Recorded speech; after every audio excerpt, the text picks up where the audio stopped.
Premium Pete Show. Internets, welcome back to another episode of the Premium Pete Show. Sitting here with the one and only, okay? I'm going to say producer, artist, or should I say lyricist? Right, lyricist. Okay, lyricist. MC. DJ. DJ, definitely. Record collector. I mean, so many things, man. The funky technician, the one and only Law Finesse is in the building. And on deck, man, here with my man Premium Pete, man. This has been this is like part 2 of where we left off from before. Sure. God bless with Combat Jack. So, you know, a lot has changed, a lot of different things done hit, you know. You know, I do want to say, first of all, you know, obviously always rest in peace to our brother Combat. And that was a special episode. And it's funny because sometimes when I want to do episodes now, I want to do them where he could listen and smile down and be proud. Right. And I'll be honest with you, and I mean this, like fuck hip hop, fuck everything else for a second. You know, just you're a good dude, man, a good supporter. Like I remember being in the funeral that day and turn around and see you there, you know, waiting to pay your respects. And it really it speaks loudly of somebody who, you know, appreciates somebody while they're here and while to send them off too. You know what I mean? I mean, right. It's just it's important to see that, man. It was important. It meant a lot to me. Even like I was like, you know, Finesse is a real dude, man. For real though. Oh man, I appreciate it. I mean, with Combat, it was like that interview I did with him was like the first interview I really opened up. Sure. Like talk about so many different things, and it was kind of therapeutic at the same time. And it's, you know, yeah, man. And when I listened to the interview, it was still therapeutic. Sure. So it was like that was special, man. That man was special. But it meant something. You know, even like we're speaking about like and this may not come out around the time we're talking about this, but you know, Jazzy Jeff has something going on. How important is it? You're 20 years in the game, 20 plus years in the game, no? Right. How important is friendships, especially in hip hop? Because sometimes I feel like people try to portray many people don't get along. Nah, I can't speak for anybody else. I know me, relationships are very important. It's how you treat people. And I think sometimes it's just giving a person a phone call. Sure. It's not even an ask about nothing. It's nothing but, hey, man, you know, I'm just checking in. You know, and anybody could tell you who knows me, I'll give you a call like, yo, man, this ain't nothing. I'm just checking in on you. Sure. And that means a lot because nowadays when you pick up the phone, people's like, okay, who's it? Okay, what he wants. Yeah, what he wants, yeah. And they'll listen to the conversation and they'll vibe, but ultimately they waiting for that question you going to ask. What did he want? And when you don't ask that question and it was just generally seeing about somebody's well-being, that resonates highly, you know, because nowadays everything when people call you, it's a favor. It's a favor. Yo, I need this. Could you do this? Can you this? And it's not a lot of people that check in to see how you doing. Sure. Now, I like the way you were talking about Jazzy Jeff and how you were like, yo, I want to, you know, stop by and show my love and support. You know, what does somebody like Jazzy Jeff mean to you after all these years in the game? It's weird because I was talking to him Saturday, and it's just crazy that a lot of your heroes or icons or your mentors that you looked up to, you get to speak to every day. Sure. Or can speak to every day, and that's just bizarre, you know? But with him, he means a lot because we talk. When we talk, we could build for 2-3 hours and just talk about the industry here and there and where we came from and what it is now and throw a bunch of different concepts and ideas at each other and constantly educating each other. And I think that's very important. Sometimes I call people just to have those it ain't just me conversations, you know? Because certain things that happen in the industry, you might go, it's crazy. And you got to call somebody to verify. This ain't just me, right? Yeah. And y'all are talking and they go, nah, it ain't just you. I was thinking the same thing.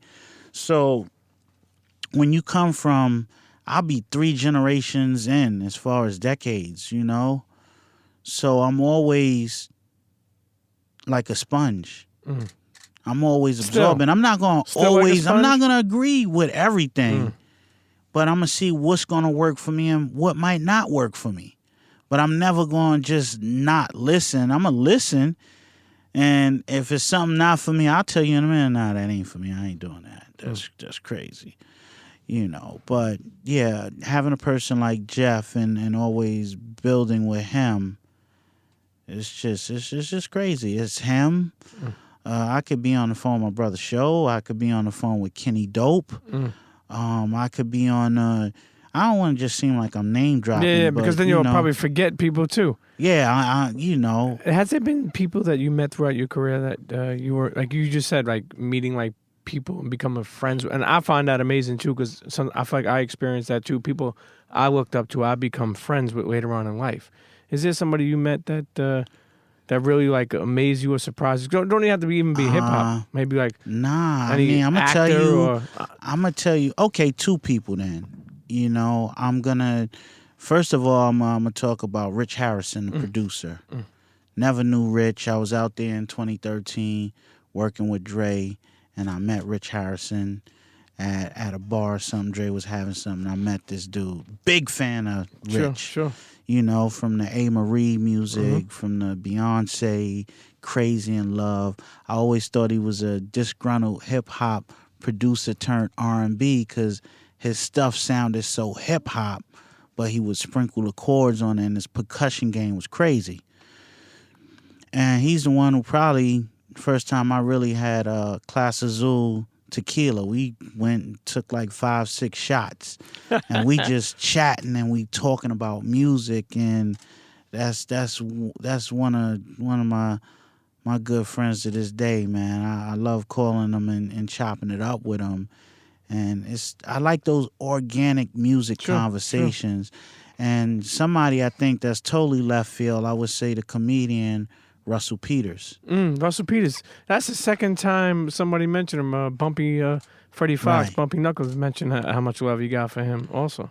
I mean, it's the one for somebody that's so high up in what he does, probably the most genuine person I've ever met. From, you meet people that are millionaires, you meet people that, might be rich or whatever you call it. Sure. But the vibe that the energy dude gives off, my brother, man, it's just fun, man. It's fun. And it's not nothing fake. You don't have to be fake. You don't have to, he's in comedic mode 24/7, man. Russell Peters. Yeah, we could be sitting down talking at breakfast. His energy always comes across like, man, he's just crazy. He keeps me laughing. It's something special, I think, when people are respected mention other people that they respect. And I heard this dude's name a couple of times, so that's definitely special. Nah, definitely a genuine dude from the day I met him till now. Even... I was just out in Europe. I did 15 dates. That's right. You were all over the place. Came home, 15 dates in 17 days, 8 countries, right? Came home for maybe a day and a half and got on a plane to fly out to catch dude at the Wembley Arena in the UK. How many people could just do that? Come home, I'm going to redo my luggage, and I'm going to go hang out in London with Russell Peters for a few days. And to me, it meant a lot because I've seen him put the whole set together. Like, I've caught him in New York, I caught him in Baltimore, I caught him in D.C. So I'm seeing him put these jokes together in set mode. What works, what don't work, how you like this, what you think of that, and we talking, and then to see it come together in Wembley Arena, and you hearing certain jokes that you seen them put together, it's just wow, It's crazy too when you hear, and this is something that I speak about a lot. You're a kid from the Bronx, like growing up, and we'll get to you're growing up and your family and stuff like that. But growing up, did you ever picture being in Would you say 15 different? Would you say 17 different? Nah, it was 8 countries. 8 countries. 15 dates. I'm saying, Yeah. did you ever picture that? Not in a million years. That's why a part of me, I always say I'm blessed. Because when you think of somebody that come from the South Bronx, I lost my parents before I hit 5. How did that happen? I was raised, both my parents was murdered. I was raised by my grandmother. I could never in a million years understand being here right now. And I don't take it for granted because, dag, man, I'm from the hood. I came from nothing. That's why I look at life. How can material things dictate a person's life? You come from nothing. When you was in the hood, we didn't have nothing. Sure. We was happy. So how can money and certain things dictate your happiness when you had nothing? Crazy when you think about it like that. You speak about your grandmother raised you. Who was like a father figure in your life then? Did you have like an uncle or a cousin or somebody from the neighborhood, or did you have anybody like that? I think I was raised. Anybody in the projects was raised by the neighborhood, one aspect or another, Sure. But my grandmother had a boyfriend, and that made me look at life different too, because here she is, she's messing with somebody. This ain't her man. Like, they're not married, but he always took time out to make sure I was okay. He wasn't my blood or anything, so I think that's unique, and I think I inherited certain aspects of what he's done for me throughout what I'll do for other people. Just to know what it is not to have, what it is to have your grandmother, and you sitting in front of the building, kids going out on a picnic, Coney Island family, they jumping in the car, and you sitting in front of the building like, your grandmother probably at work, or she can't do that for Sure. you. So of course I have families that did take me under from Sure. that aspect. But when you look at life, I just look at life so different now, in so many different ways. I just think mainly it's just being in the right state of mind. And if you're in the right state of mind, you can make anything happen. I'm a firm believer of that. So a firm example of that too. So now I just think about being in the right state of mind, having the right energy around me. Not nobody that's going to be a yes person, but people that's going to motivate you, like a person like Jeff, a person like Kenny Dope, a person like Show, OG, Buck Wild. These are people I talk to during the week. And it's always something, either watching them or getting some type of insight from them that motivates me. If you're in the right state of mind and you got great people around you that's pushing you to be great, how can you fail? Gems already. We started the episode. You're dropping gems already, Finesse. You speak about. You have any kids? I would say 2 from different relationships. Once again, it's what I felt my grandfather did for me. So, throughout my career, I dated and was there. I raised my boy since he was 5. So, he's my son. Last relationship, I've been there since she was 11. She's 21 now. When you in people's lives, regardless if you with that person or not with that person, at the end of the day, they grab a hold to you. Sure. So what you gonna say? I ain't mess with your moms no more. Beat it. Yeah. You can't do that. So it's always like, if you ever need me, I'm like a father figure in them lives. So if you ever need me, reach out to me. This ain't even about your moms. This ain't about the relationship we had. It's kind of what I felt my grandfather did for me. Sure. And I'm just. Have they reached out? Of course. Yeah. We do the dinners. I chef up on Thanksgiving, Nice. And They say, I need them lobster tails, Finesse. They need them lobster tails. I had to take my little man out, and have a drink with him. He thought he could drink until it's like, hit him with another shot. No, I'm good. No, you said you could drink. Come on, let's go. Yeah. So to have that bond with him, and it's crazy because when he was younger, we hated each other. You know, I got to take this little kid with me everywhere. Sure. God damn it. You know, and I hated him, man, like, because he would get into everything. I'm constantly plucking him and pinching him. And now, you know, for him to sit back and understand everything I did, it was like, you know, it's because the love that I have for him, you know, and he realized that. And, you know, me and his mom's is cool, not like that, but, you know. Sure. She That's special, appreciates Finesse. that. That's special, man. I mean, I'm glad to hear something like that. You know, that just shows you where your heart is and what type of character you are. You know, what type of person you are, man. You know, some people forget about other people once they stop messing with a certain, you know. I just think money don't change you. Money only magnifies who you truly are. You know, because I say money change you. No, money don't change you. It's just that when you get it, you do what you always wanted to do with it. And if it was to stun on people, then that's what you're going to do. If it's to be generous, that's what you're going to do. I don't think it's going to change you. I just think, you know, like I said, me, I look different. I look at it different because I come from nothing. Sure. So when I really look at life, if you don't like me, you know, I shouldn't have to wear accessories for you to like me. You know, if I have to do all that, then something is wrong. Sure. You're not trying to impress, you living for somebody else's approval. Sure. You know, and that's an endless journey. Some person ain't gonna like you. Yeah. No matter what. No matter what. Can you live with that? You know, were you always like responsible minded? And the reason why I say that for is I remember you telling us before that, and again, to each is their own. But I remember you saying like some dudes will work hard for 3 months just to blow it in one night.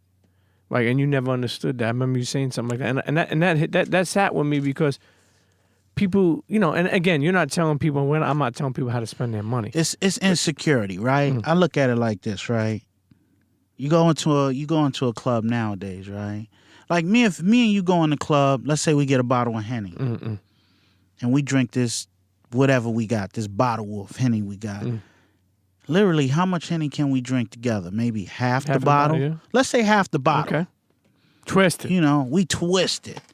So when you see somebody come in there and buy 10 bottles, this nigga's, he's insecure. He's trying to buy attention. Because if you secure with yourself, you can't drink 10. Who's drinking 10 bottles? So you buying bottles for company. You need company. You're lonely. You know, you ain't coming there. I'll come in the spot and I'll just, if I get a bottle, I get a bottle. But I'll take my drink and be in the corner. I'll take some shots, you know. But some people need that attention. And that's what I'm looking at when I look at social media and a lot of these different things. People are crying for attention. You know, and I think if you secure with who you are, don't matter. Sure. I think social media is a gift and a curse. You know, I think you just touched on the curse of it. But what has the gift been for you? Like a lot of fans connected with you. Yeah, I definitely think the gift is being able to talk to a lot of the fans that I probably could never reach. Even connect with people I lost contact with. Yo, this is Harold from high school, you know. Because to me, I had a lot of friends in high school and I'm me. I mean, okay, I could be Lord Finesse, but ultimately, Lord Finesse is the dude on stage, you know. When I get off the stage, I'm Robert. Sure. You know, I can't be Lord Finesse 24 hours. You know, you got to turn that off when you get off the stage, you know. What high school you went to? Started off junior high school 120. I went to Park West High School. I went to Park West High School to take up electrical engineering. It's crazy. What? Yeah. You could have been in local 31. And when I got there, an electrician. When I got there, the program was no longer available. Really? So I found myself rhyming in the lunchrooms and the gym and knocking on the table. And you know, it was crazy because that's where I met MF Grimm. Rich Nice was there. A lot of people seen it unfold from high school as far as my career. They knew, this dude was rapping forever. So I seen this happening. And then Park West was just too much freedom. Yeah. They was letting us go outside for lunch and shit. I wasn't coming back. You know, we Yeah, I ain't had had that that happen with much John freedom. Dewey. I went to John Dewey. Actually, you know, that shows like responsibility that I did not have when I was young. I would have a lunch break and then 2 frees, and I would have to come back for 1 class later on. I was like, yeah, I'm home. Yeah, that's what I was. I'm going riding the trains. I'm not in school like that, and I lost total focus, and I was about to drop out, and I just remembered, like my grandmother, she could get to me. She ain't have to do no violent stuff to me. She could just look at me in a way and just go, "Get your shit together," So I just promised. She made me promise that I would get my diploma. Sure. And when you get the diploma, you could do whatever you want after you get it. Just get that diploma. If it's music, if it's whatever, I'm going to support you. Just get me that. And I'm like, okay. And I went and got her that. And, I wasn't thinking of college. She come to the graduation? Of course. She was happy? Of course. I just never thought of college, and I always tell cats this, just as a jewel. If you barely made it through high school, why would you attempt to enroll in college? Like, they praying for you to fuck up in college. Because each semester they going to give you that loan, but they praying that you come in there and trick off the loan money and come back and fail, because you're property to them, and they going to have interest on you long after your education is done. They're going to get their money.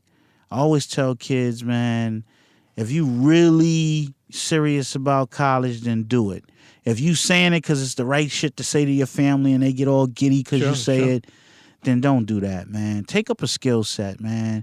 You can always take that skill set wherever you want to go in life, wherever. No, I when agree. you got that that skill set, if you want to go to Maryland, if you want to go to Texas, you could take that skill set wherever.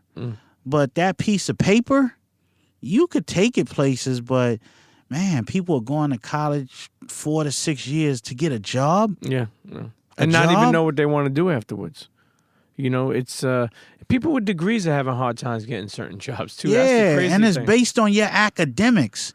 Your skill set, if you nice at something, you nice at something. They're like, yo, he's a good bricklayer. This dude could build a house in a day. Right. You know what I mean? Or this dude's like, you see it, even like engineers. Some of them are nasty, man. I'm like, yo, this dude is nice. Yeah, or man. whoever. Like I'm sure you growing up in how you seen. Exactly. You hit it right on the head. But more importantly, what I want to say is you're rhyming young age. You're in this. You're in the lunchroom rhyming. But I remember you saying how much you admired the DJ. And that's what you became first, was a DJ. Yes.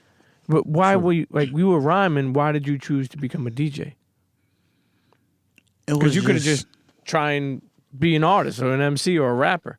To me, love of music, being able to have the power to mix records together and gather a crowd, and even doing it now, keeping the atmosphere going by the records you're playing, the sets you're playing, that's magic, man. That's magic. I'm a collector. So to go around the world and collect music and rip it and record it and see how it's going to work in my sets, I don't look at what everybody else is playing in their sets. I'm looking to take the crowd on journeys, different places. And it doesn't matter. It shouldn't matter what you play as long as the shit feel good. Shouldn't matter if it's top 10, top 20. When you throw it on, when you throw on 80s music, when you throw on 90s, when you throw on 70s, it's a feel that's just magnetic. I don't know where it got lost at in translation in this era, but when you throw on Michael Jackson Off the Wall album, Sure. when you even throw on Luther Vandross, Never Too Much, bam, bam, the way it starts off, the feel you felt like when you listen to George Benson and you was listening to those Gimme the Nights and Love Times Love, and you thinking about your childhood, the summertime, the picnics. These songs just bring you places. Sure. And to DJ and take people places like, oh, I remember this, yo. And, with Serato, it makes it easy because you can bring damn near whatever you want. And you can play it in fractions. You don't have to play the whole song. Take them there for a minute. Take them somewhere else for a minute. Take them somewhere else for a minute. Take them somewhere else for a minute. You know what? I'm going to transition from here and go into this genre. I mean, DJing is like taking people on a trip, and Sure. you're the driver. Sure. You know? You seeing what works. You seeing what don't work.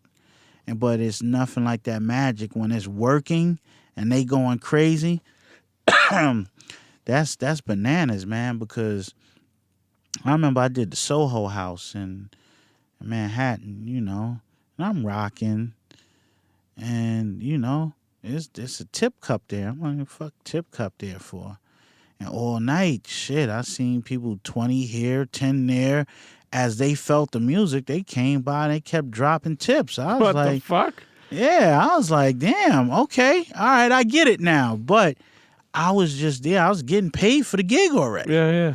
You know, so to play something to make you have fun, that was a bonus. See, that was like a meter. The meter was going up as you played better and better songs, man. Yeah, so... So what was your originally... Okay, so you're growing up, you're in the Bronx, you know, you're in high school, you definitely start rhyming, you get mesmerized by DJing, and I remember you spoke about how you seen people carrying DJs crates, and they always had a crew, and you felt, and you know, I mean, the DJ is the president, man. The DJ is right. Is but where'd you even get equipment? Did you get equipment? I wound up getting equipment. How'd that happen? I just saved up my money. I remember getting me some curved techniques, the B2s, some other shit, man. I don't know. I don't remember how much. I thought it was $40-$50 per turntable. You got the old school Gemini mixer. Okay. And, you know, and to be nice back in there before, you know, 1200s as we know it today, you had to be very light-fingered, you know, to catch the record, because if you heavy-handed when you touch the record, it's going to make the needle jump. So I'm quite sure some people had pennies on their needles, some people had quarters to kind of keep the needle down, but you still had to be very light-fingered. So to come from that era and then get some 1200 where it just felt like those shits didn't jump, I was that much more sharper. And so when people see me now, they go, you know, they turned it into like a trend now. So when they see me, they automatically think, oh, he's one of these dudes that all of a sudden wanted to start DJing. And it's like, no, I've been doing this. I can't speak for them other rappers, but, you know, them rappers, because I ain't even a rapper. I'm an MC. But, I love music. And I sit there, I do my own remixes, I do all types of blends and stuff that I play at events, and that's the leverage of being a producer also. Sure. I could take a both sides of acapella, it. I could take a acapella and do my own crafted mix that you've never heard and slip that shit in the party and make people go, what the fuck is that? Now, somebody like Just Blaze does this a lot, you know, he has songs that never released, and sometimes he plays some of them. I'm sure you're sitting on tons of music that probably never even came out, or even some of your own stuff. Yeah, I was smart though. When you DJ, you ever pushed them out? Sometime. I'm funny style when it comes to playing something I've done. What are you saying when you saying you were smart though? What? I was smart enough to like this independent game. I was smart enough to release a lot of that stuff on limited vinyl. You know, limited projects where I put something out that you never heard, and I would press it and make a limited copy of it, and the value to that, a lot of that stuff is still high, you know, because you got to think, when I was on Wild Pitch and these labels, they ain't press a lot of Lord Finesse stuff, so now as time goes forward, you know, people still want it on vinyl, and if you look for a Lord Finesse album, the first one, it can range. It can range 80, 90, over 100. First 12-inch can range over 100 easy. Shit, they did a 45 in Germany of, I think, Baby You Nasty or something. I never had my own 45. That shit go for $250. And I'm like, when did this shit happen? I ain't even get a copy of this. You know, so I've learned with the limited pressings of what they was doing back in the days makes the record that much more value. And when you're sitting on the masters, the actual masters, you're not redoing something. You just remastering and make the shit sound even better than it was originally sonically. But it's the exact same thing. It ain't like you doing and you're remixing something and you disguising it as the original. It's the actual original. You know, you speak about being an MC, and obviously, I mean, for those who know. For those who don't know, I mean, it's you got to listen. I mean, look it up all over. I'm sure you're on streaming services too, Spotify, right. Tidal, etc. But you know, one of the most like crazy lyrics, I forgot what remember the song you were talking about, Peroxide in the cut? Oh, you talking about Underworld? Underworld lyrical invasions blazing. I got you gazing. I'm so amazing. I break down opponents like equations. It's stunning. I weigh about 180 something. See you coming on your toes, kid. You're lunching. Stop fronting. You're trash at it. Get dropped like a bad habit. Have you folding like a Craftmatic. Smooth as sadness. Players patent. Be in the Himalayan caverns with some chickens playing Sega Saturn. Keep papes like the amount won in sweepstakes guaranteed every year. Make triple what the police make. Large Fort Knox size. If I'm not rolling like a rock slide, I'm laying in the cut like peroxide. Colossal, soulful like gospel, spiritual. Follow the Lord like an apostle. I got the clock dough, rock shows. I drop foes, drop flows that's deep like fucking potholes. Supreme being, the one you hear but rarely seeing. Out the hustle, strictly money like the Koreans. Out the pow money, that's my style, sonny. While you foul honeys be lucky to get a Coke and a smile from me. Man. I mean that. No, but you know what? When you really think about it, listen, and this is, you come from the era where these, like, you formulated words to mean something. People are like, holy shit, like the vocabulary is. How did you even learn some of that vocabulary? I think I hated English in school. I think when I started learning the formation of compound words and how you can put words together, and I think the longer the words, the doper the pattern was when you was making stuff sound like, you know, don't sleep. Like you could say, don't sleep because I'm a fan of the music. Me against you is like Yao Ming against Emmanuel Lewis. So, fan of the music, Emmanuel Lewis. Sure. Like making words that don't rhyme. Did that take, like, is that something that took a long time to happen? Because keep in mind, bring it back to, like, you're in the lunchroom rhyming, but you were just spitting off the head. How did you even become, like, just how you spoke about becoming a better DJ? How did you become a better, like, you know, artist, like a better lyricist, better MC?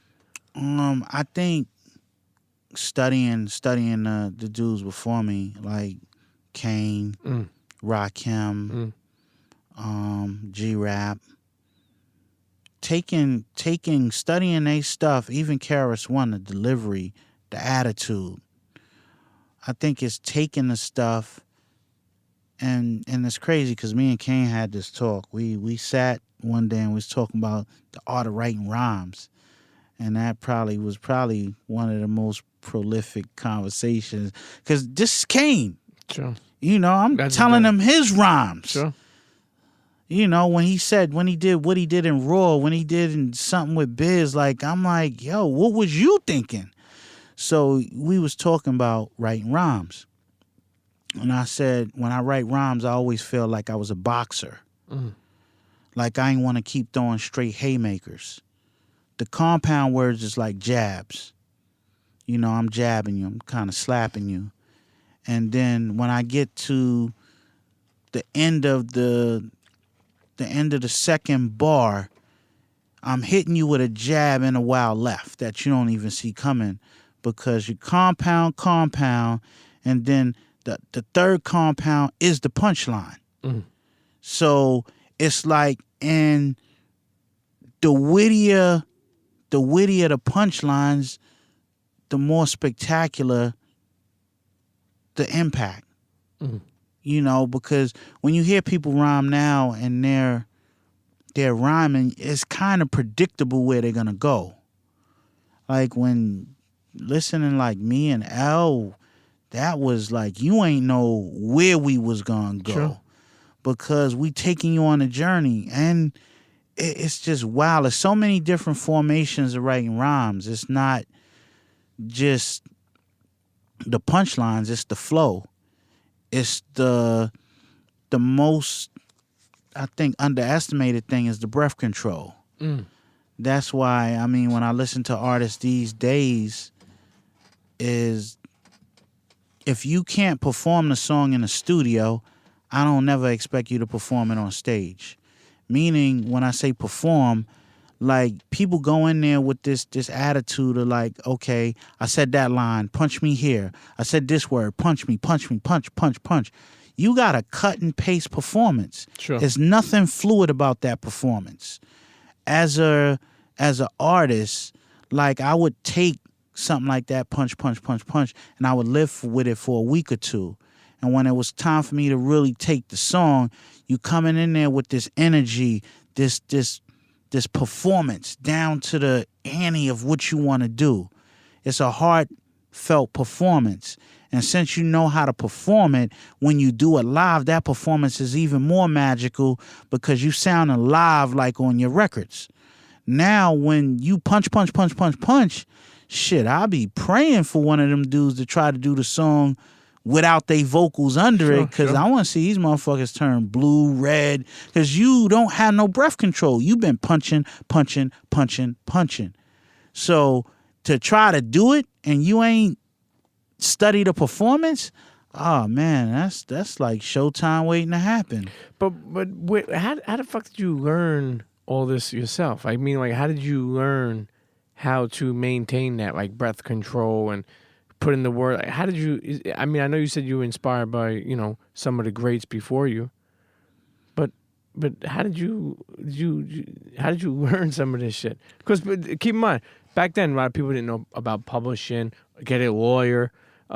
Sometimes you came short to the game on certain things. I mean, everything you might know about law finesse is a grind and a hustle. Mm-hmm. That's why I take my music and I take everything so serious, because I was never really backed by a machine where I felt confident that I'm good because they're going to take care of everything. It felt like that at the beginning, but you learned a lot of things by trial and error. So with music and writing rhymes and definitely business is trial and error. It's so trial and error that you don't even know what you're getting into when you decide to get into the music thing, because you're looking at it from one way. You know, you have skills, you might have a good producer, and then the first thing person says is, I want a manager. And to me, that's ass backwards, you know, and people say manager, because people don't know the proper definition of what a manager is. A manager helps you manage shit. He manages your day-to-day. He manages your schedule. He makes sure your day is properly set. If you a new artist, what the fuck he got to manage? You have nothing. You just starting. I always tell people, you want a business visionary. Business visionary is somebody who understands who you are and what brands he can connect to your skill set that would benefit you and also benefit the brand he's trying to connect you with. Especially in this day and time of we in the world of brands. You gotta know, if you're looking at your music just to, okay, put it out there, you're not really looking at the big picture. We had this talk this weekend, is that people think the Bruno Mars record with Cardi B is a brand new record, when actually that record is 2 years old. He just put a remix to it. And me and Jeff was just talking about this, and I was like, wow, I didn't even think of it like that. So what he did is he put a project out, but you put so many layers to your project that you keep it alive. If you don't do that, if you drop an album, that shit is going to be done in 2 weeks. You got nothing pushing it. You have nothing driving it. You know, so it's definitely important to have a vision behind your project. Music is just like nowadays a stepping stone. But what are these stepping stones? They're supposed to have you step into new opportunities, different things you can do. So when I build with artists, it's always have a vision. If you don't have no vision, and you looking at whatever everybody else is doing, that's just not going to last. Sure. You ever think about teaching in school, like being like a professor in music or any type of, because it just seems like the knowledge you have is like could be amazing for like NYU has like a music Right. class. I'm surprised you never been like thinking about it. I'm thinking about Young it. Guru teaches. Right. Bun B teaches. Ninth Wonder teaches. I was thinking about taking it, traveling the world with it, because I just think the United States is spoiled capital. If I could find an institute, because what I want to do, which I can't even tell you what I want to do, because it's very hands-on. The textbook shit is cool. Sure. But I didn't learn textbook. I learned hands-on.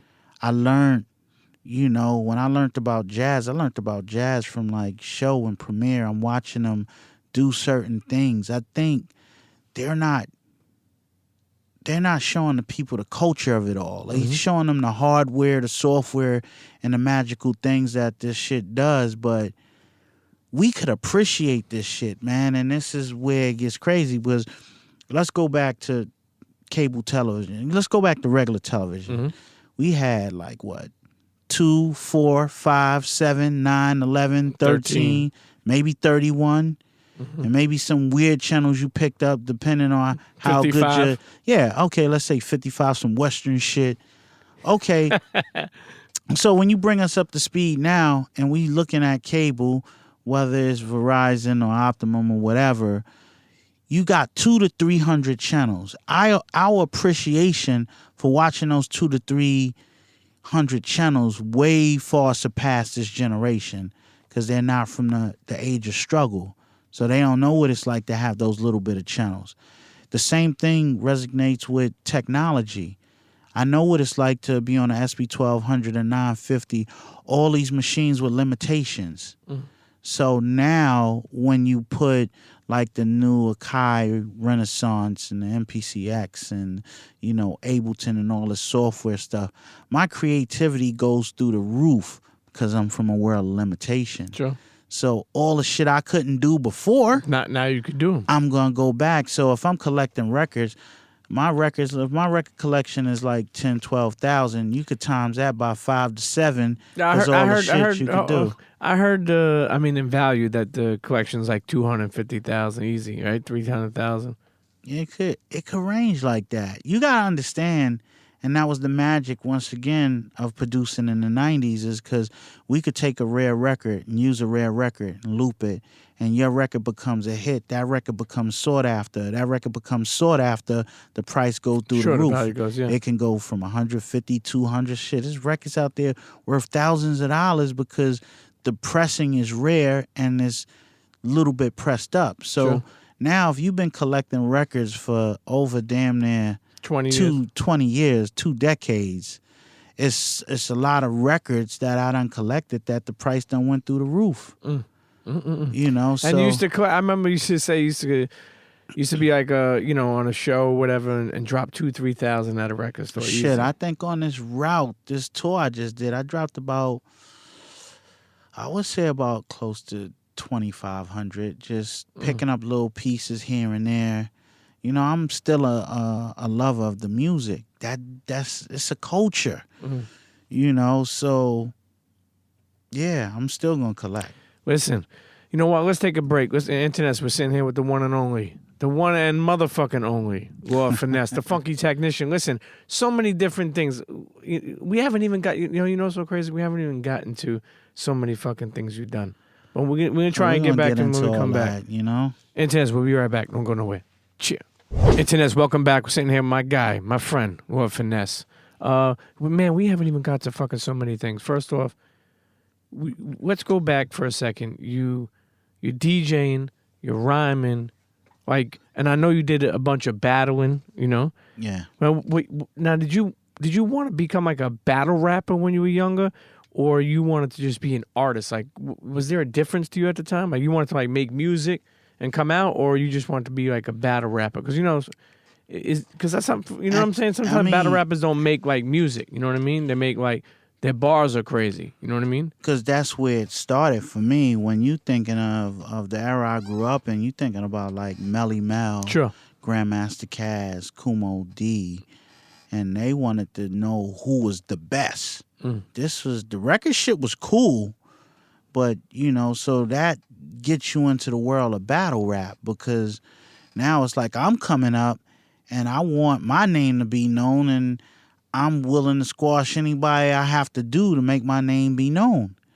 And that's where it starts, because it starts off as a culture with the ciphers and wanting to be great at what you do.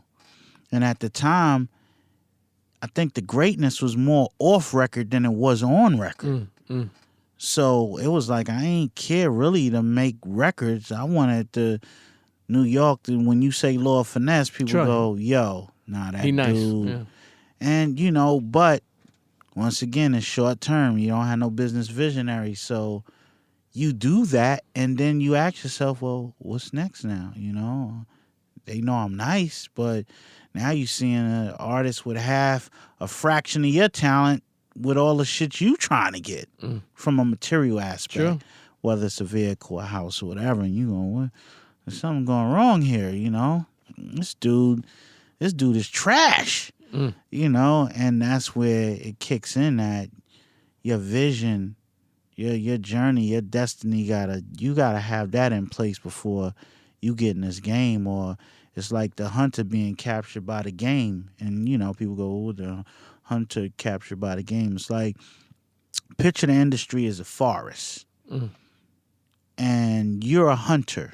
Your goal is to go in the forest, hunt for food and shit, go so you can eat. And you're in this industry, and you get caught up because the forest looks so beautiful, and it's roses, and oh shit, look at the trees, the branches, and you fucking slip, and the lion come and eat your ass up because you wasn't paying attention. Yeah, that may be one of the most National Geographic ways I ever heard the fucking industry. But if it's you get true. caught up in the industry, it can eat you up like that. You mentioned something one time, and it's funny because many people have mentioned this shit, and I really never had someone break it down. But you mentioned something about that. Hold on one second. I want to make sure I remember exactly. You mentioned that the label didn't know exactly what to do with you. And I even heard you say that about label didn't know what they wanted to do with Big L. And I've heard other artists say, well, at this time, the label didn't really know what they want. What the fuck does that mean?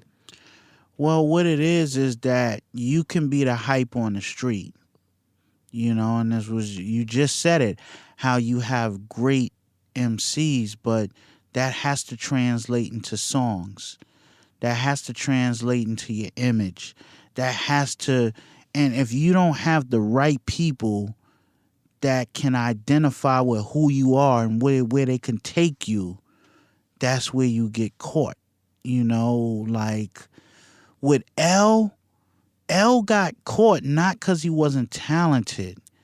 He got caught because it was in the midst of switching over. So his project was really between Thais Harris and Faith. Mm-hmm.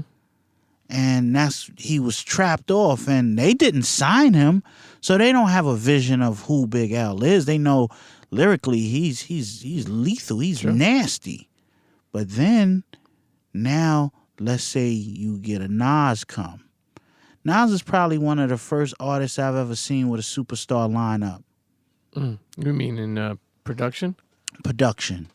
So now you're talking about a Nas is nasty, Well, but now you got Premier, Q-Tip, Large Professor, Pete Rock.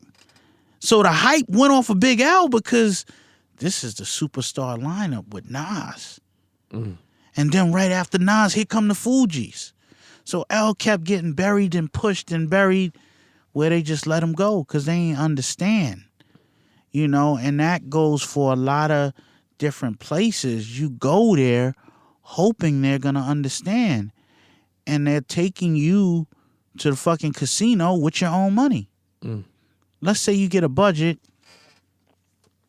and, hey, man, we think you should do these records.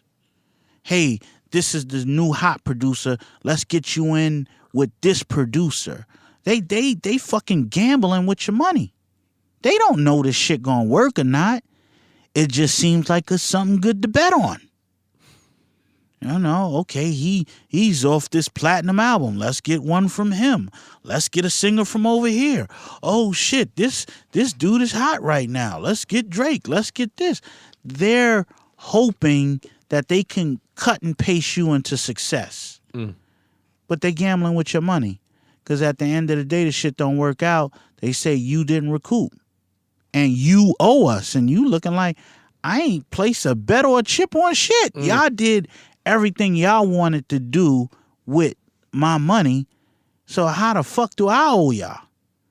And I think that happens to a lot of artists. You know, they don't know what to do, man. I mean, you gotta have a passion. You gotta have a vision. Puff, man, greatest visionary, man. Why you say that for?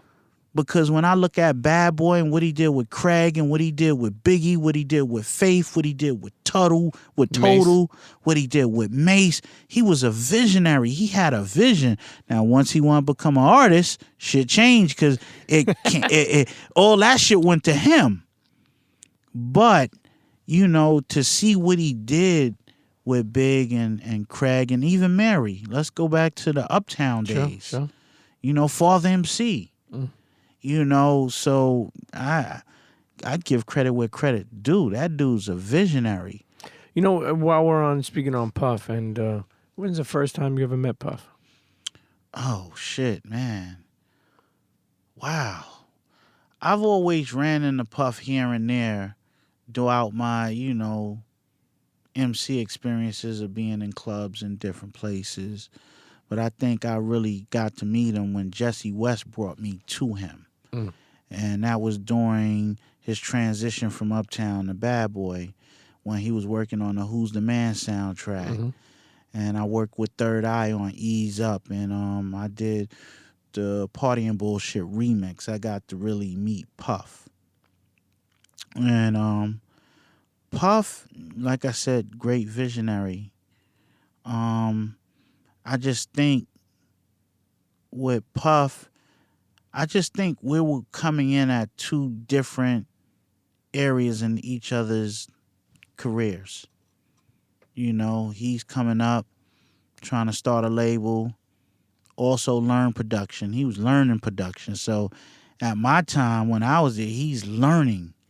You know, I'm already kind of, you know, I'm skilled at what I'm doing, and I'm trying to fit in. I'm trying to find the right thing. And at that time in my career, you know, I've worked with a lot of people, and certain things worked and certain things didn't work. Who were you working with at the time?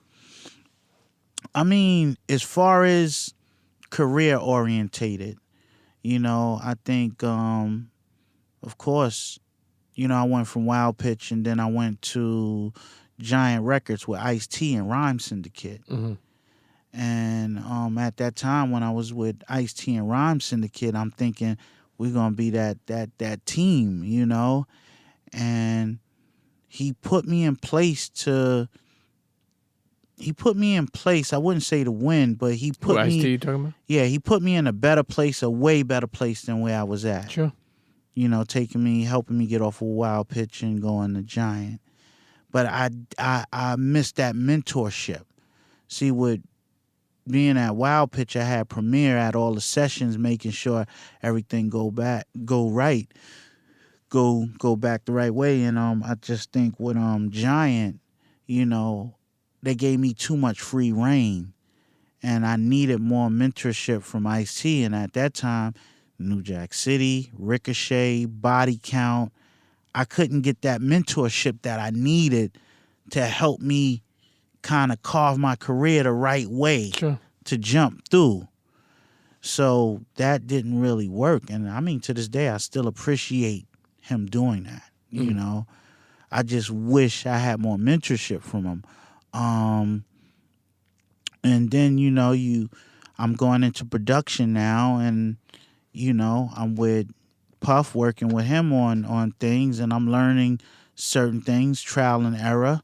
Same thing, Gary Harris, you know, was the one who told Ice-T to bring me to Giant, and as soon as I got there, he got let go. And then I did the management thing. That's why I could talk about management, because I won't say the person name, but I've learned that you can't give people too much authorization over your career. You have to always have somebody that's going to keep somebody honest. And in this way, I'm looking, Wild Pitch ain't work. I'm looking at, the Giant thing ain't working. I need a manager. Yeah.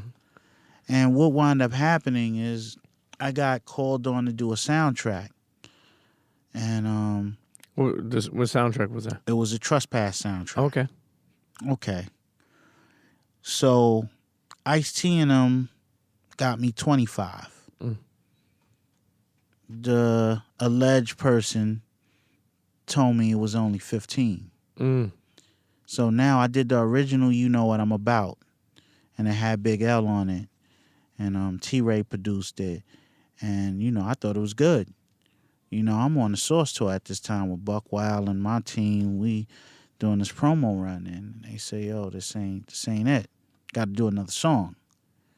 And I'm like, well, fuck, man. I ain't gonna have no fucking money left. I'm like Chris Rock and Dead President. There ain't gonna be no motherfucking money left. If I gotta go cut the song again, fuck, man.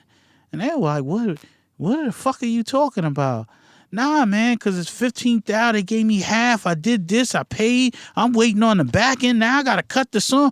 Who told you it was 15? What you mean? That's what it was. No.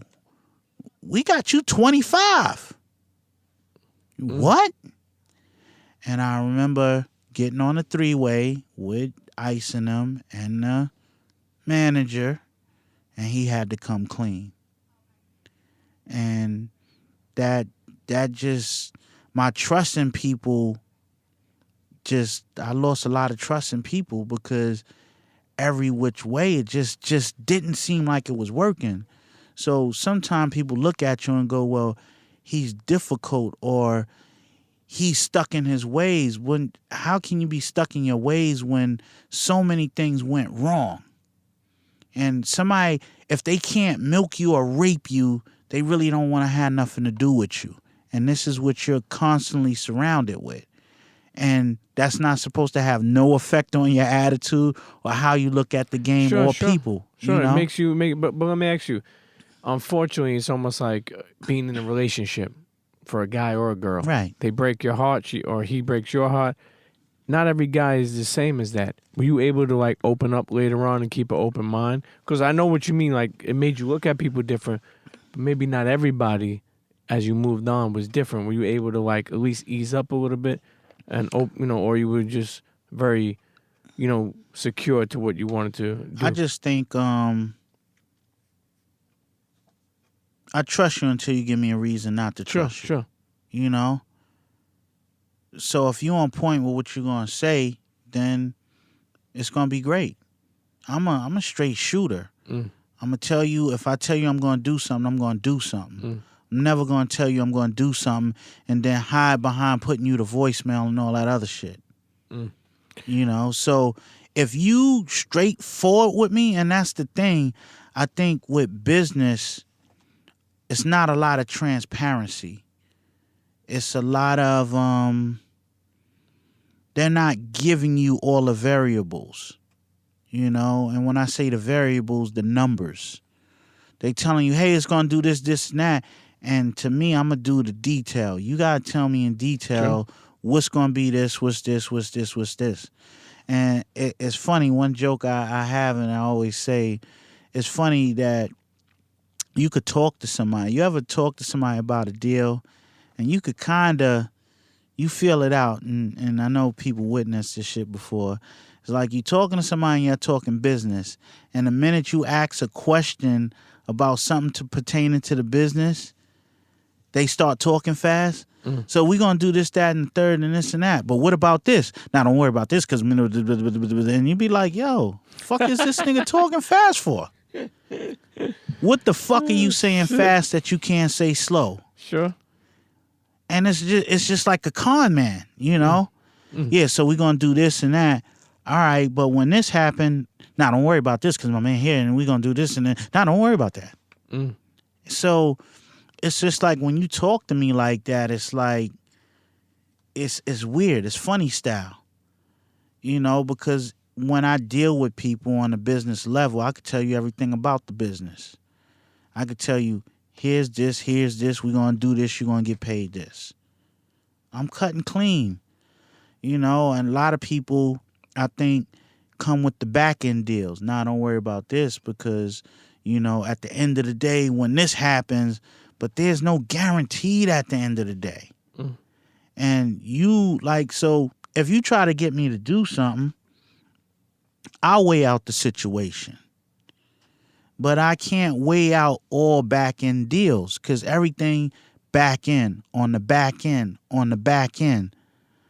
But whatever you get me to do, I'm doing now. So imagine if you want me to work and I say I'll work on the back end. You wouldn't get no project. True.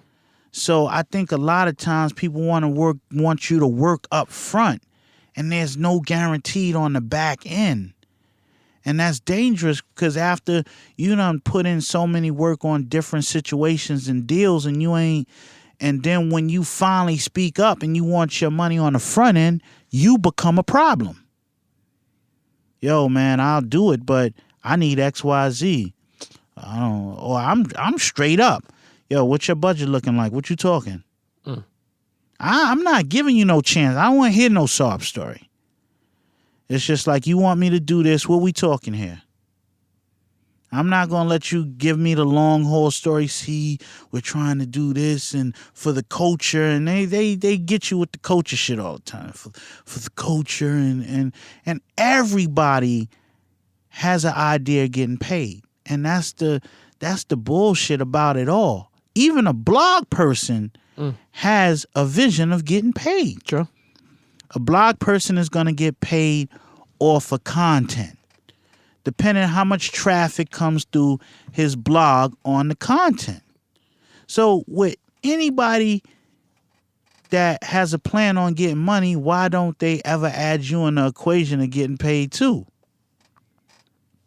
And it's like, and that's the disappointing part I feel about the industry now in certain cases. Sure, I won't sure, say, no, it's not say all cases because then he's painting the whole industry like the whole industry is like that. But nah, everybody wants something for nothing.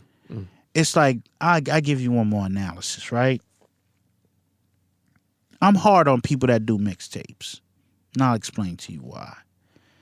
When we came out with mixtapes, cassette tapes for CDs, you know, or when you did a demo of 3 to 5 songs on the cassette, right? 3 to 5 songs, you shopped that to try to get you a deal. You looked on records, got the address down, you did all that. Okay, now let's speed it up to now, right? You knew what it took to do those songs because you spent money, studio time, everything. So now when I look at somebody that does a mixtape, which I'm giving you a short version of the story, you know, drag it out. But when you do a song of a mixtape and it's 12 to 16 songs on the mixtapes, that's 12 to 16 opportunities to show the world you the baddest motherfucker ever. 12 to 16 opportunities to show the world I could do this song, I could do that, I could do whatever you want me to do. Okay. How can I take you serious when you're on your third mixtape? Because that's telling me you got either motherfucking 36 or 48 songs out there and you still don't got no fucking buzz? How can I take you serious? You know, it's that's a great segue to mention. Years ago, and it's funny because I feel like this is still to this day, but years ago, people were pressing you to show them, you know, like what them spit for you or show them material. You know, a lot of times, I think you said that somebody, like you wouldn't let people rap for you, like they had to go to somebody else or they had to like to get, explain the reason where I'm going is with Big L. Right. So what I mean by that is like, you know, he was probably one of the people that cut through. Yeah. He cut through like. How the fuck did he do that? Explain, because for people who may not know, you founded Big L. And when I say founded, meaning like, Right. founded the artist, founded his skill set, took a liking to him, Right. took him to the next level. I'm still like that. Like I don't listen to a lot of artists because I'm so disappointed. 99 out of 100 chances, I'm just disappointed with what I hear all the time. Mm. You know, How did L make it past that that tunnel? Confidence. He had supreme confidence, and I wasn't approached in that manner ever. Where, I'm like, yeah, okay. Oh, you nice? Okay, I'm gonna give you this dude number. Send your demos to him. He's gonna tell me if it's dope or not, and if it's dope or not, I get in contact with you. And I'm still serious. I do that, So he was like, he sent his boy back. Oh, he ain't even come to me. He sent his boy to translate this transaction. So his boy walks over to him. I hear him tell his boy something. Boy listening to him. He comes back over to me. He said, "Fuck that, man." He said, he knows he's nice. He's so nice. If he rhyme for you and you don't like him, he'll never fuck with you again. I was like, oh shit. All right, let me hear him. And at the time, they had like a setup in the back of the record store, mic, turntables, and he's going off. And what I seen in him, I seen somebody that was way hungrier than I was at my age, at his age. And it began from there. And it was like really the first person kind of mentoring or snatching up and taking them with me everywhere. Like A was like my partner. AG was like, everybody know that was like my rhyme partner. Sure. And A stood like A was his own dude. Like, A had what A had. A had a following, With L, nobody really knew who L was. And I'm trying to describe to people that this is the dude. And most people got out of it that he sounds just like you, though. Mm-hmm. And I'm like, nah, I wasn't like this at this age. So there was a lot of three-way phone calls with me, him, show, people with the crew. Because, and I mean, people took what I was saying seriously because I wasn't big up in just anybody. You had to be nice. Sure. And I was arrogant. So for me to say somebody is nice, it's like, wait. You saying this dude is this? And I'm like, yes, this dude is that. Why do you think you said that you didn't that when you were his age that you didn't have that ambition or desire or It's not that. It's being able to study the people before you. Sure. It's like me studying Kane, Coogee Rap, and Rakim becoming Lord Finesse. And it's somebody else studying me becoming a better version of sure. me. Why do you ever say why do you think he had that determination? Well, he was also a Kane fan, so I fell right in the pocket sure. of Kane, And to me it was just hearing somebody rhyme at such a young age. And the way his bars was crafted, like it was polished for his age, So when I heard him, I heard something different. I seen an upside that nobody else seen, because if he's like this at this age, he's gonna be dangerous, especially being around me, learning certain things I can show him. Sure. You mentioned before that it took I heard you say it took 2 years for him to write Ebonics. Yeah. Right? Why did it take that long for somebody like Perfectionist? He ain't want no bar to lag. He ain't want like any verse to have a drop off. So this verse is perfect, and I need another perfect verse. Like he was very trying to perfect that song, which he did. But he wasn't rushing to throw it together like he had a timeline to do it. It's just like, nah, this verse is right.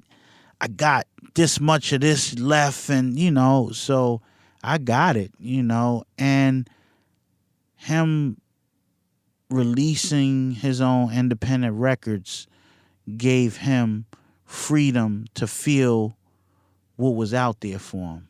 Sure. Versus being there at Sony, we're going to release this single, we're going to do this, we're going to do this. No, I'm going to release this record. This is what I feel. And he just seen the temperature, and the temperature was rising, man. It was hot out there because now people like, yo, this is, dude, he's having, come on, man, he's having cipher battles around his block with, organizing ciphers between the Locks and DMX and Cam, and so. And Jay, Jay wasn't there, right? Him and Jay battled, So. And you were there every battle? Nah, I wasn't there at every battle. I wish I was there for the Jay-Z battle. I would love to. I mean, it's not talked about a lot too. I remember like when we spoke about it with Combat, like it's not like something that even Jay talks about. It's not I mean, and then both of us, I feel like respect the hell out of Jay, but it's like something that's never ever even talked about. I figured it was a good one because I know as a competitor, if you beat somebody hands down, you scrape them. Sure, we talk about it. So if you're not talking about it like that, that means somewhere along the line it had to be a good battle because any good battle must must be spoken about. You mentioned before about certain labels not knowing what to do with people, and Big L was one of them. Did he ever get down and out like where you saw him where he knew his skill set, but maybe he was like, yo, this industry is kind of fucking. Sure. Did you have to keep him like his head on straight, or give him some advice or help him out? Well, he was. L had a vision. Sure, you can get discouraged by certain things, and I think he got discouraged at one point, but he ain't let that setback be a major setback, a permanent setback. It's just like, when he learned he could put out his own records and do exactly what he wanted, I think everything changed at that point. Another thing I remember you saying, and things that stuck with me, man, like, that I heard you talk about Big L, and, because obviously how much influence and, and how you brought him to the light is when, and this is probably a couple of weeks before he passed, I remember you saying that he was like, yo, you good? Like he was asking you, like, yo, like you were in the car. I think this was a week or two before he passed. It's probably a week or two before he passed. Like, yeah. And your reaction? Tell that story if you don't. I was dropping him off in Harlem, and where L, he got these records out. He got his independent records lined up after those records dropped. When I milked this, I got my other singles, and he was telling me about the deal he was about to do with Dame and Jay. Where he wanted to bring C-Town and I think McGruff, and they wanted him. So the goal was to put out these singles so he could keep his buzz going while he was inking the new deal. He was focused. And I just remember, telling me about these independent records he dropped. He got the money coming in, and yo, Ness, man. And, he thanked me, and, and he just asked me, was I good? And I was like, what you mean? You good?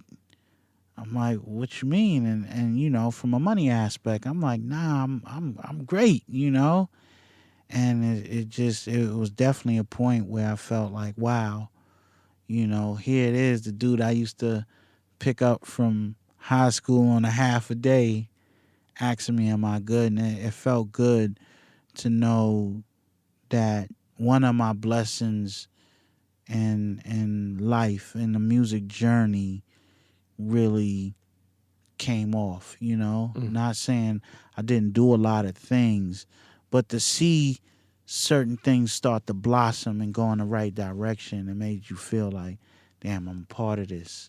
And that made me feel good alone. It wasn't even what he offered, you know. Proud of him. Right.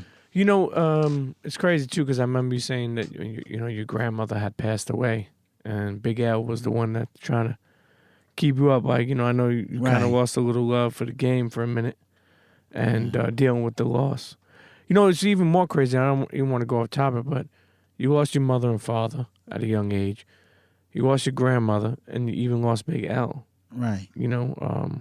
Grandma wasn't from what your parents or from what Big L was from, but Big Right. L and your parents were same type of situation. I mean, has that ever bothered you? You ever went to therapy for like any type of stuff like that? It's crazy you I'm just saying asking. that. Yeah. Somebody just asked me that last week, and they was asking me, do you feel you got it? They was more asking, did, after your grandmother passed, did you go to therapy? And I'm like, no. And they was like, do you think it affected you not going? And I to this day I can't answer that question. I don't know. Sure. I never really, I just know a part of me was gone when she was gone. Sure. Because, somebody raising you your whole life, it's just no way to describe when this person is no longer there how you feel. It's just crazy. And the craziest thing I would say, what's the craziest part is you can have a million incredible memories about this person that raised you your whole life, but all that comes in your mind at the end is those hospital visits and you seeing them not in the best shape. Even though you got a million of these other incredible memories, this is the one you keep seeing. And that's weird to me, This is totally different, but it's on a similar path. It's almost like we could put a post out and get 1,000 good comments, but you get one bad comment. That's all you focus on. You don't even focus on 1,000 where people are like, yo, love, Finesse. Yo, you're the man. Yo, inspired me. You helped me this. I want somebody to come in and say, fuck you, Finesse. You're a piece of shit. And you won't even focus on all those great comments. See, but that's something that that's something that you have to learn to let go. Sure. If it's not going to matter to me in 5 years, I'm not going to really spend 5 minutes on it. And I don't want to... And I had to learn that because social media, somebody say something negative and it's an automatic thing. You got to respond. Not everything needs to be responded. Nah, they need that energy from you. And you can't give them that energy. You got to, because you spending your time, you could spend that time on something productive, something phenomenal, and you spending it with somebody probably got like 7 followers and shit that irks your nerves. Like, you gotta leave it alone. I hit block in a minute. I ain't out of here. Like, ain't nothing wrong with that. But even like, and again, that's not the comparison of memories and moments of someone passing away. Right. I'm just using an example of like how, and because I agree with you, like I don't even know how to mourn. We weren't taught how to mourn. Right. Like, you weren't taught how to mourn. You just miss your grandmother. You miss Big L. You may even miss your parents. You didn't get to know them that well. But how do you mourn? Like, you know what I mean? Do you just drink? Do you just think of them? Do you just do a memorial for Big L? Even like with combat, it's like, yo, I try to, sometimes I'm like, damn, like social media moves so fast. Right. I post something, I'm like, yo, people probably like, all right, enough of this posting. Like, because when someone's gone, they're like, all right, it's like a week later, people are like moving on, and nothing, they should move on, in life, but it's like, I don't think again, I'm not saying we go to a class, but I don't think we're taught how to mourn. Like, I don't know how to. I don't think so either, because even, when it happened, you were there. Actually, not to cut you up, but you were there. Like, you went to where the body was. Like, right. I was there in both situations. Like, my grandmother passed in front of me. Wow. And then with the L situation, when I came, he was still covered. The sheets was still on him. Like, and and like I said, it was me. I'll never forget. It was me showing Fat Joe standing there, like, just in denial. You know, so I don't think it's a way to mourn, man. All you could do is push forward. Like I wouldn't know how to tell somebody how to mourn somebody. Only thing you could do is just push forward and move as though they with you and you doing the things they would want you to do. That's the only thing I could Sure, do, sure. you know. And a lot of things, a lot of values my grandmother taught me. I just try to apply them. I Sure. try to, and even the things L is just something. I just laugh when I think of L because he was just that spirit. He was that funny spirit. It's so many jokes, so many laughs, like snapping and yo dogs. That's all I'm hearing in my mind. Yo dogs. So with Al, it's just funny, man. It's just I can listen to his records today and just remember what his facial expression was like when he was doing this stuff and his attitude and like it's just crazy with Al. Al is just a whole different spirit. What's your favorite track that you made with him? Because you made a bunch. Shoot. I mean, Yes You May will probably have to be, and I ain't produced it, T-Ray did it, but that was like his coming out party. And I just remember him being in that booth saying that shit. Like, and I'm like, damn, because I heard him rhyme, but the way he penned that shit, everywhere that I go, brothers know my fucking name. I'm flooring niggas in the only way a buck can change. I gave a lot of black guys in my starting days, fucking with me. A lot of niggas was sporting shades. I grabbed the microphone and scar jerk, just niggas running up, put me on. What the fuck is the Star Search? I relieve rappers like Sudafed, and if the microphone was smoked, then Big L would be a Buddha head. Yo, I cruise real smooth like mopeds. I was rocking rhymes since niggas is wearing pro Keds. I only roll with originators.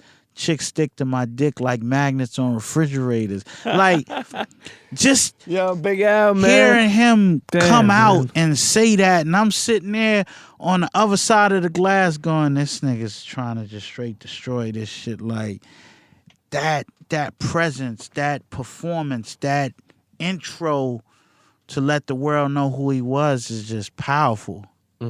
It's just powerful. He just absolutely murdered that from beginning to end. Man, rest in peace to Big L, man. I mean, I just still never understood like why somebody from his own neighborhood would, I mean, I do understand because shit happens. It's not like, but Right. I don't know, man. Rest in peace to Big Al. Back to Puff. When's the first time you done a couple of tracks with Big? When's the first time that you ever met Big? Wow. I met Big hanging with Jesse West. Jesse West, people might not know who Jesse West is. He's part of a group called Third Eye. Mm-hmm. And I remember Jesse coming down to my crib on 57th Street. I was on 58th and 10th, actually, across from John Jay. And I remember him coming listening to these beats like, yo, man, Puff got this artist Big, yo, you got some shit in here. You need to come play some of this shit for Puff. And I'm like, okay, cool, So I meet Puff. He's in the Uptown office playing these beats, and he's like, yo, I want him to work with Big. And I ain't know who Big was. And I'm like, who Big, And I just remember meeting this dark, heavy set dude, cooler than a motherfucker, man. I mean, because I'm a Bronx dude, he's a Brooklyn dude, and you already know how that scenario always played out. Bronx ain't really like Brooklyn. Brooklyn ain't like Bronx, whatever. But, I come in there and I meet this cool motherfucker, man. The spirit, his character is just, he's just cool, man. And it just always felt more of a hangout party atmosphere than it felt like a studio session. Because we had a lot of great times and incredible times. I mean, when we first did Come On Motherfuckers, when with him and I want to play a Sadat little in snippet of there, that. and, you know. I want to play a little snippet of that. Come on, motherfuckers, come on. Come on, motherfuckers, come on. Yeah. Come on, motherfuckers, come on. Come on, motherfuckers, come on. Yo, how the fuck did you put this track together? Come on. Is something you had already, or you? Nah, man. Like some certain stuff I had. I think the greatest thing as a producer is being able to tailor fit something for an artist right there and then. That's the magic. Because it wasn't nothing you had. It's something you felt. It's an idea they told you. It's a record you grabbed and you put it together and it worked. And it was magic. And it wasn't like, hey, man, I'm going to get another beat because probably Ness got like 10 beats like that. No. Sure. That was tailored and crafted. Like, you know, Come On Motherfuckers was tailored and crafted from the drums on. And if you look on YouTube, there is a video clipping of us in the studio when I'm laying Come On and Suicidal Thoughts in the same session. And you got Big and Jess West and all of us there.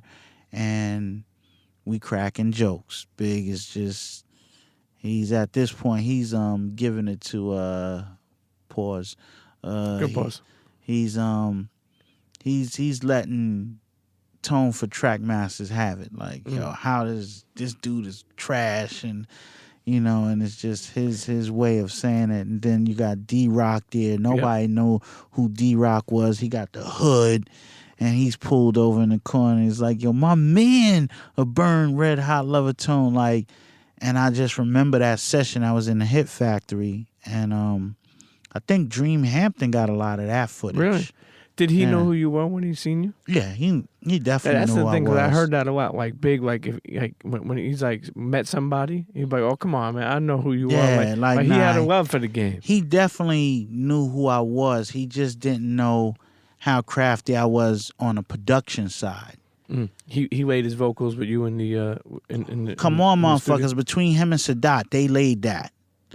Suicidal Thoughts, I wasn't there in the session. The beat was laid, but all I got a chance to hear when it was just finally done. Let's play a snippet of that too, man. That's like When I die, fuck it, I wanna go to hell. Cause I'm a piece of shit, it ain't hard to fucking tell. It don't make sense going to heaven with the goody goodies dressed in white. I like black Timbs and black hoodies. Gotta probably have me on some real strict shit. No sleeping all day, no getting my dick licked.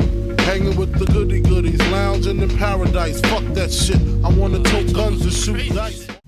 Yo, you know what's crazy about this is, and we spoke about this before, but like that song is so dark, man. Like that song is like it's so ill, but at the same time, I'm like, damn, like Finesse had to be in like a depressed mode to make this beat. You know, I feel like, you know what I mean? Like you didn't know it was gonna. You didn't hear the vocals. You didn't even know. You gotta understand. It's different. It's different zones I was in during that time. You know, I work on feel. I work on sound. So if you want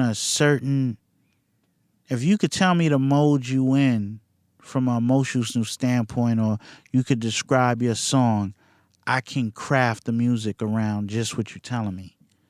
You know, okay, he's talking about this, he's talking about that.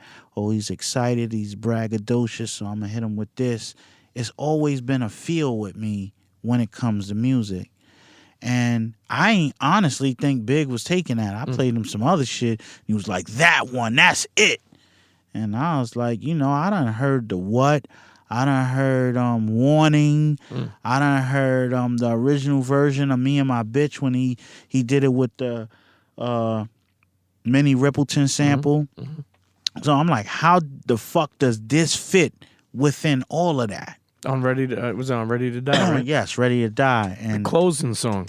yeah, and he made it fit. And I was like, wow. How did you find out? Did they call you like and say, hey, we're going to use Somebody this track? called me and said, yo, your joint made the album. It was like the ending joint. And I was just happy to be a part. It wasn't even knowing if he was going to go gold or platinum.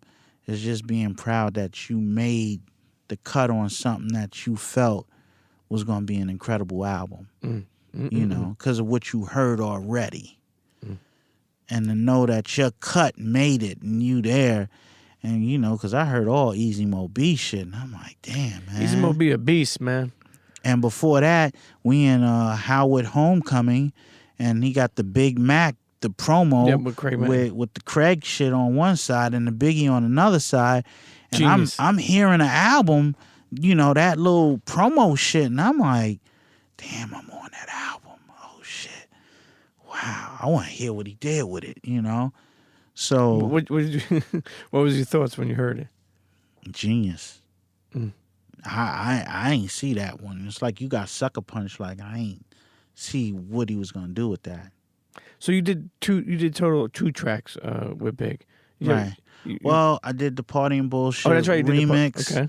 I did Come On, the original one, and then Suicidal Thoughts. Yeah. All legendary tracks. You know, moving over because we're gonna wind this episode down, or else I'm gonna keep you here forever. We gotta do a part 2 one day. Yeah, we can do that. You also got to work with Dr. Dre, Right. and one of many stories of hearing now. Dre brings people down for you know a lot of time. How does that work? Like you just go down there for like a couple of weeks. Like Dre, you get paid by what you're. Well, what beats or you know how's that work? 'Cause I know a couple of people that have gone down like that. well, Pause. You know, I think My bad. with Dre, I met with Dre in probably April, and we talked. You know, mutual friend is always Mailman. That's my dude. You know, and he was like, "Yo, play some of that L shit you've been playing for Dre." So I remember being in a house in Hollywood Hills, overlooking Hollywood. I played a ton of shit, and he was like, "Yo, man, you got enough for like 4 albums there." And he was like, "Yo, what you think of the idea of coming out here?" And I'm like, "Coming out where? Like L.A. Could you see yourself being out here, living out here?" Shit, why not? You know? So that was the initial invitation. And next thing I know, he got me a spot in Burbank. So like a place to live? Yeah. And what about your place home? Like what about the rent for that? Yo, then, you know, I took care of that, you know, like it's just an opportunity of a lifetime. Sure. People would pay for, and that's how I took it. And how long were you there for? I was there for 5 months. God damn. And and the song that came out of that, and you know, nah, that wasn't even in the message been done. Okay, this was 2013. This was like recent. Oh, recently. Yeah. And it's yeah. What came out of that?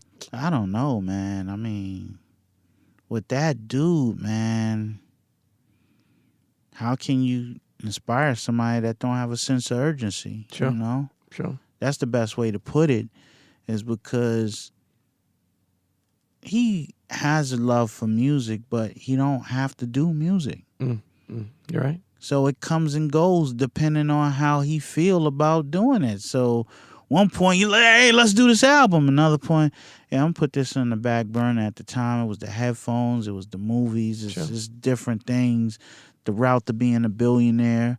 So I get it, but how does that play for the players in the studio, the people in the studios? Because if he's doing music and he's putting something out and you got a couple of cuts, and that's great. Publishing opportunities, great. But if you there working and he ain't putting nothing out, how does that play out for you? Sure. Because he's got to think of other people also. And to me, it was just like, it's time for me to go home. I probably could have stayed, but you taking a lot of time. I'm on call like a doctor.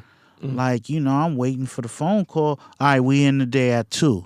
So if we in the day at 2, that means normally I'm there at 1.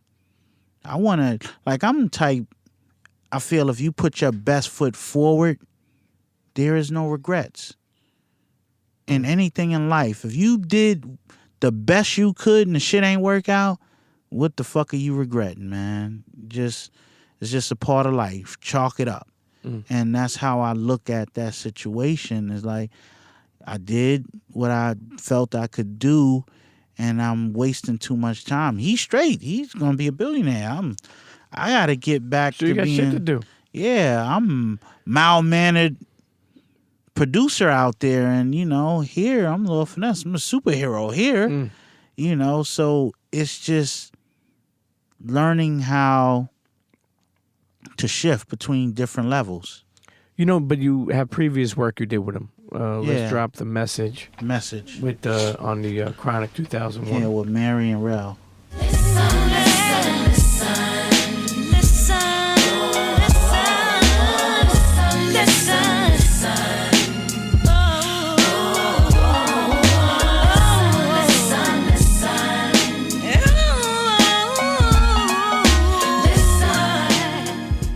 Yo, this song is first of all, what instrument is that?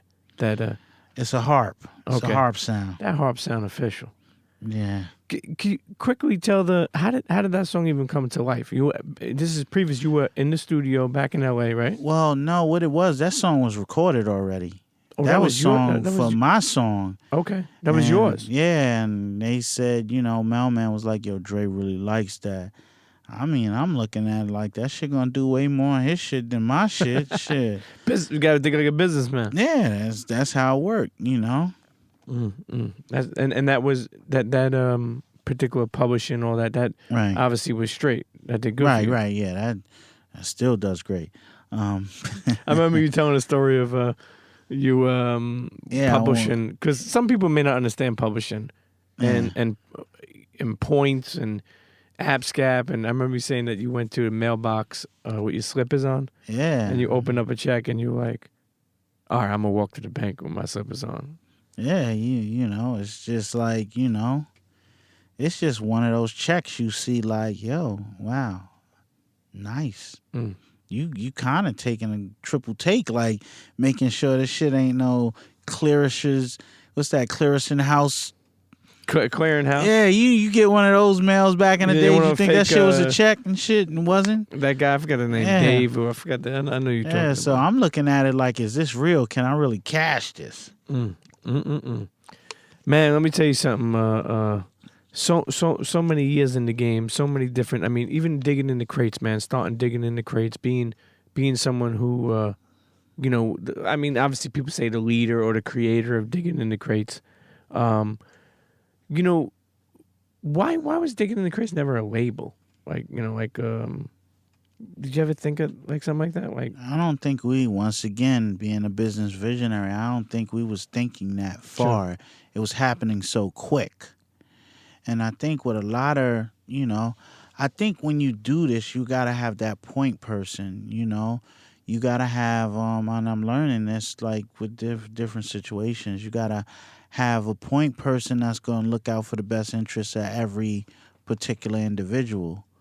And I think in a lot of times we see with labels, not saying that this, this is what I'm talking about with digging. I just think you got to have a point person that knows how you're going to make it all work. Sure. And everybody's going to be happy. And I think with digging, when we even thought of that, we still wasn't thinking that far as making sure everything was right. Sure. Digging in the Crates is you, producer Buck Wild, Show, Diamond, Fat Joe, OC, and Big L. Rest in peace. What do you got? What projects you working on now? Shoot, man, I'm working on something called The Inevitable. That's the Law Finesse project I want to do. I want to call it The Inevitable. It's a story behind that. We'll do that next time. And sure. I want to work on a project called Soul Synopsis. Soul Synopsis is like psychedelic soul. I want it abstract. I want progressive chords. I want like it's like motherfucking shit. Like Justice League meets Dr. Dre meets, it's very, very spaced out, very soulful, and that's the most I could say right now. It's a lot of different techniques behind what I'm going to do with the music, and it'll have rappers on it. It'll have singers on it. But it's real. If you like The Awakening, I'm doing that in a whole nother format. Like, it's still melodic, but it's gonna be, oh man, like, shit, I can't even begin to explain what I'm doing, and maybe that's gonna be the surprise of it all. You purchase it, you pick it up, but Now, what are you on Instagram? Lord Finesse D.I.T.C. Yep, And- that's Instagram, that's Twitter, and Facebook. Lord Finesse D.I.T.C. Get at that boy, Lord Finesse, man. Listen, the journey's 20 plus years. The journey is, and I say this to a lot of people who I really mean it. Like, you came from nothing, never gave up. You know what I'm saying? Traveled the world. Been through some hard times, but overcame them. I mean, lyrically, you've done a lot of things that probably people could have never done, man. You got to be real proud of that. We spoke about that earlier, but that's something to be real proud about. Something I admire. I just try to push that energy on people. Like, it ain't over until you say it's over. Fuck what everybody else saying. It's over when you say it's over. That's when it's over. But if you feel you could do whatever you want, and you feel like, don't let nobody discourage you and tell you anything, because I'm a blueprint that it still goes down. It still happens, and we need that, because right now I'm hoping to inspire other people. So when you get a certain age, you don't say, well, I want to do music, but I'm too old. It's not that. Don't let the industry tell you it's an age limit to this shit, because it ain't. It's an age limit to that goofy shit they doing, but I just think if you really love music and you got a fan base, why not continue to feed your fan base? Because we don't have too many artists where you get to a certain age and go, when I get that age, we got Jay-Z as a prime example, that you can still do music. You got 50, you got Nas, but they don't consider them old for some reason, And we just talking about the difference between consistency and years. Sure. But from an age bracket, we're all around the same age. But we need more examples that older artists can do whatever they want and stop looking for the approval of a child. Amen. Mr. Lord Finesse, the one and only funky technician. I appreciate you, my brother. Salute, man. Appreciate you, sir. See you next episode. Cheer. Internets, if you enjoyed that episode, I want you to email me at thepremiumpeachshow@gmail.com. Again, that email is thepremiumpeachshow@gmail.com. Let me know what you thought. And listen, all my advertisers out there, all my big businesses, my small businesses, whoever, a friend, a store, you want to advertise on The Premium Pete Show? Email me at thepremiumpeachshow@gmail.com, and let's get working. Okay? Make sure you subscribe, rate, leave a comment on all streaming platforms of the podcast.